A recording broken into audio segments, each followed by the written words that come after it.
welcome back to the channel. Story time. We are still going through our Celtic tree signs, and we are now on Hawthorn.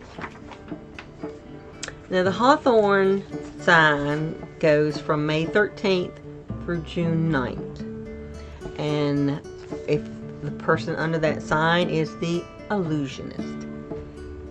And qualities are curious, compassionate, calm. The animals are bee and owl.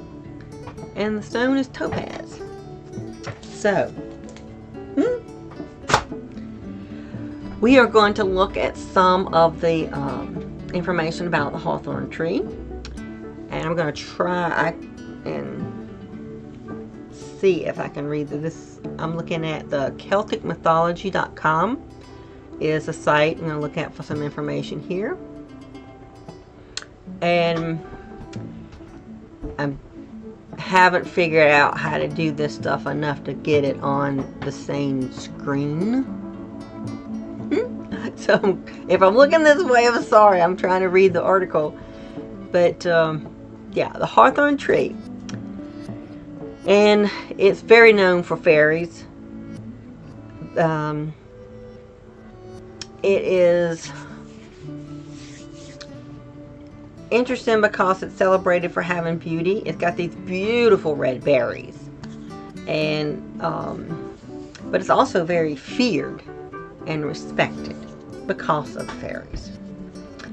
In many a hawthorn bush sometimes is considered like a home for fairies, or is it a door to the fairy realm?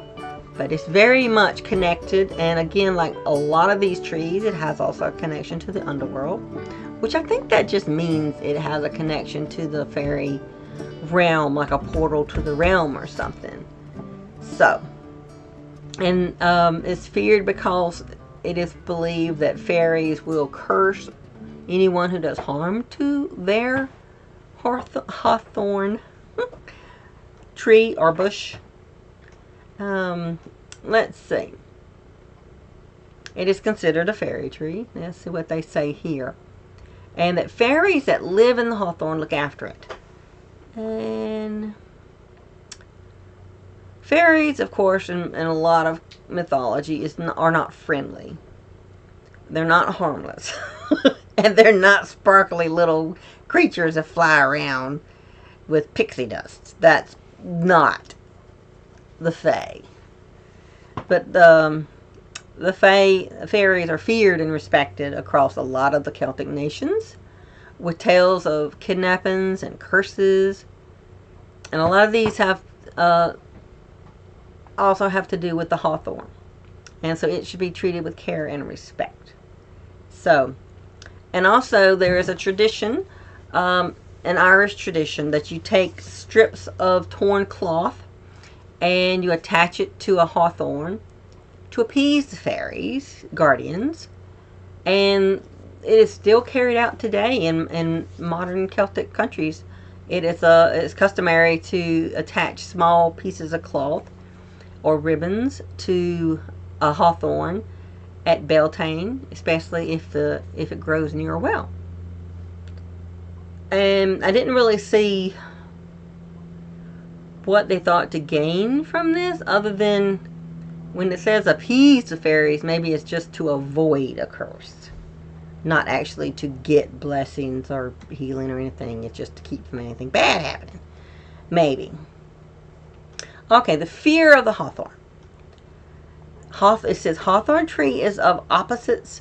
There are interesting that beautiful spring blossoms signal life and end of winter, but they also hide large needle thorns that cover the tree.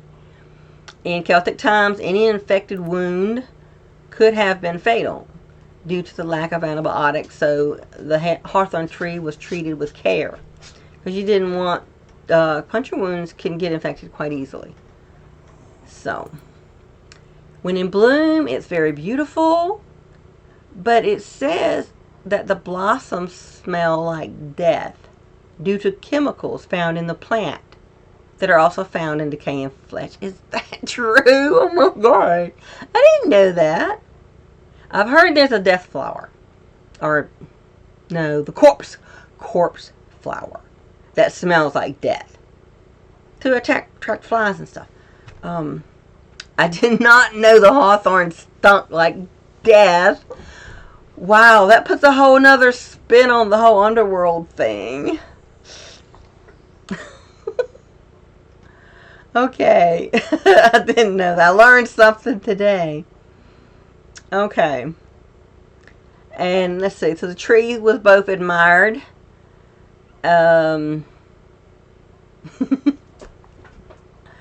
feared. Wow. Because the fairy inhabitants had a wrathful nature if anyone should damage the tree. Okay, and here is a story. Since it's story time, this is a story of the Downpatrick fairy tree. This fear of Hawthorn continues even to this day, with countless stories of curses, kidnappings, and injuries after damaging a hawthorn or disturbing the fairies that protect them. One such story from Downpatrick in Northern Ireland tells of the felling of a hawthorn, which means cutting it down, to build a road. The English road workers knew the tales and refused to hurt the tree, leaving the entire tree for the English foreman to take care of himself. Set him up for that one. Not believing in the stories, the foreman cut the tree. And as he did, hundreds of little white mice emerged from under the roots. And the mice scattered into the surrounding countryside. The workers believed this was the fairy guardians of the tree and further refused to work on the road. As the foreman was transporting soil from the spot of the uprooted tree, a nearby horse became frightened and ended up crushing the foreman against the wall, injuring him badly, and eventually causing him to lose his leg. Oh, okay. Well, that's the whole story. I thought there would be more. Okay. So did they finish the road? It didn't finish the story. Sorry. I should have pre-read that. It didn't finish the story. But I guess he got hurt because of it. It didn't say what the horse got scared of. But okay. Okay. That could have been a better story, I think. Okay, the berries, are they edible? Berries. It says provide food for people and birds, so I guess you can eat the berries. Yeah. Is there like a hawthorn jelly? People make jelly out of it or something like that? I mean, how do they normally consume them, I wonder? It's not saying on this. This story doesn't say. So, let me see. Alright, we found, now this is another site with some information here. Is treesforlife.org.uk. Now, it says that Thomas the Rhymer, which is that like a storyteller? Maybe a storyteller. The 13th century Scottish mystic and poet met the fairy queen by a hawthorn from which a cuckoo. I need to start over. I done messed that up. I'm going to start over. Thomas the Rhymer, the 13th century Scottish mystic and poet, met the fairy queen by a hawthorn from which a cuckoo was calling. She led him into the fairy underworld for a brief sojourn. Upon re-emerging into the world of mortals, he found that he had been absent for 7 years. And you see this in a lot of stories, that people who go through into the fairy realm, time is different there. I think that there's truth in this that we just haven't discovered yet. And so there have been a lot of stories even worse than this one.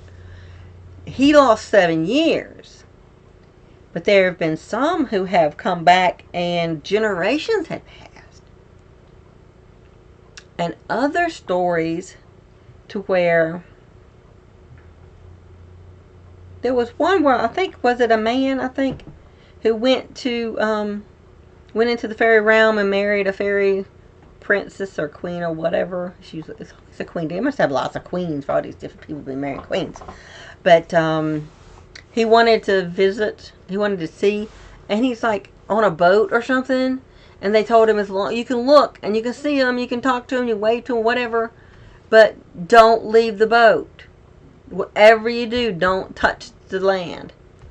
But seeing his family and friends, he was so remorseful about not getting to be with them anymore that he left the boat and went to shore. But as soon as he touched the land, he aged to the point of dust. He just like...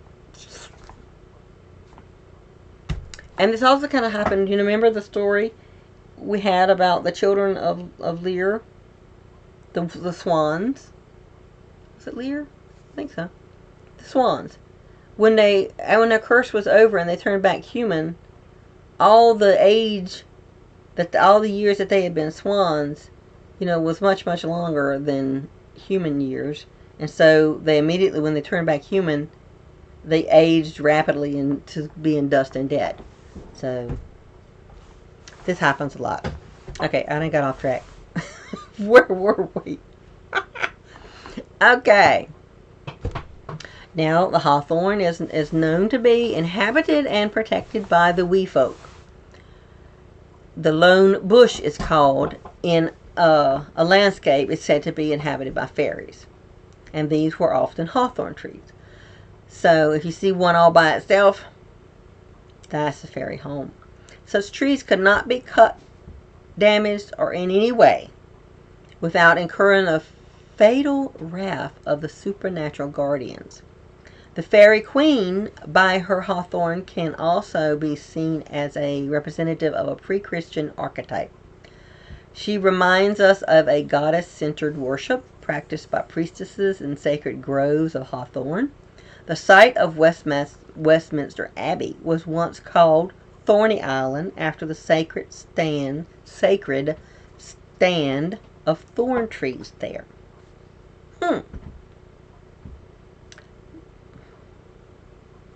Okay. Let's see what else we got here. It blossoms in May, and sometimes called a May tree.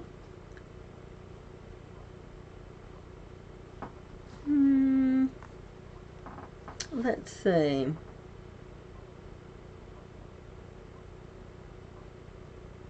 What else? People use the blossoms for garlands. They cut leafy branches and set them in the ground outside the house. And so-called May bushes were decorated with local wildflowers. Using the blossoms for decorations outside was allowed, but there was a strong taboo against bringing hawthorn in the house. So it was listed in the survey in the 1980s folklore survey of unlucky plants that yeah,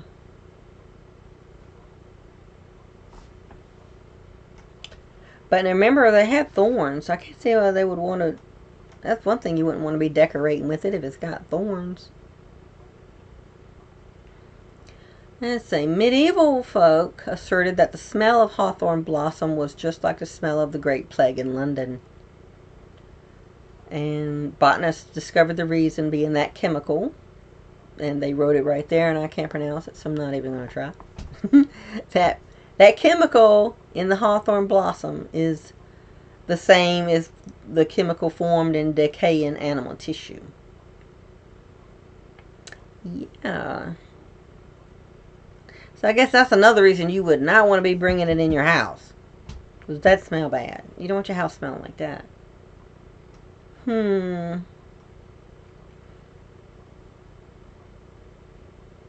Let's see.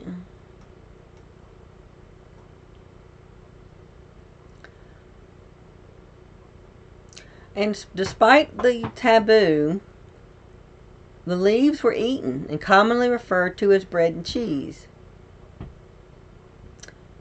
People used the blossom and berries to make wines and jellies. Oh, they did make jellies, okay. Yeah. Decoctions? I'm not sure what that is. Decoctions of the flowers and leaves were also used to stabilize blood pressure. I'm thinking it's some kind of like a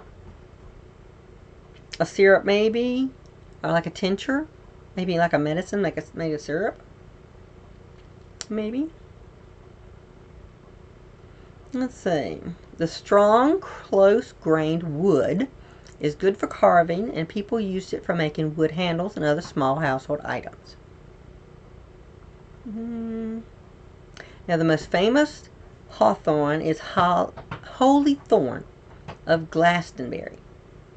Legend tells of how Joseph of Arimathea, the uncle to the Virgin Mary, arrived at a hill overlooking Glastonbury Tor. With him were a few disciples and 2 sacred vessels containing the blood and sweat of Jesus. Where he thrust his staff into the ground, it sprouted and grew into a thorn tree. Though the original is obviously not there anymore, they believe that the descendants of the tree are still on the hill. I hadn't heard that story about Joseph. I had heard the story to where Joseph fled with, can't remember her name. 2 princesses or something during that Great War, and that he fled to, I think, Ireland and Scotland.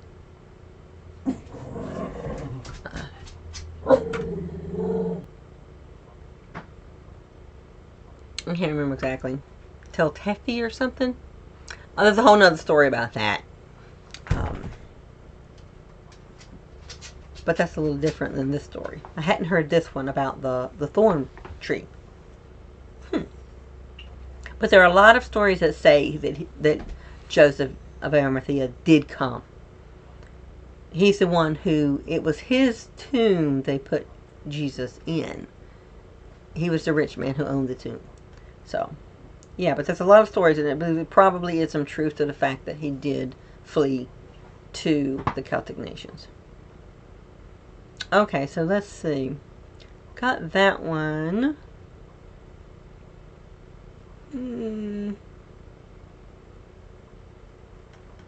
Alright, that's all I see on this one.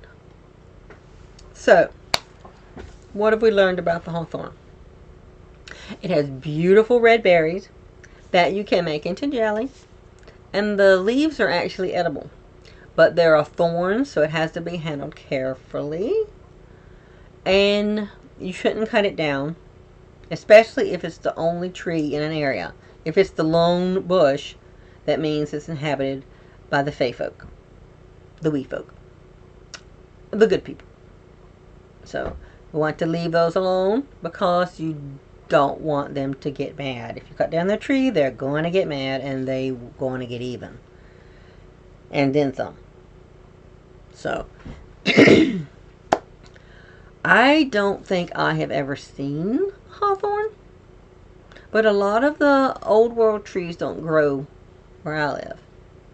So, that might be, but I think that, some of these, and maybe it's colder climates, because I think Washington State has hawthorns.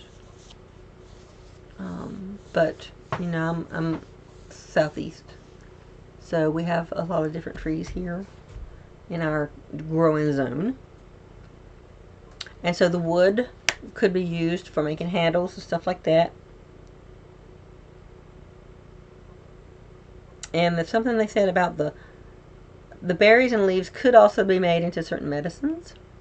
So that's wonderful thing about our ancestors, is that they made use of what they had around them. Whether making stuff to use, tools and such, to making things to eat, making medicines, they used what was in their natural environment, which is awesome. Like that. Okay, but I will let you go now, and I appreciate you hanging out with me for story time and learning about this week's tree sign, which was Hawthorn. Next week will be oak, which that's an interesting one, because oak trees, I think, have a very important place in Celtic mythology. So we will move on to oak next week. Thank you so much for hanging out with me, and I will see you later.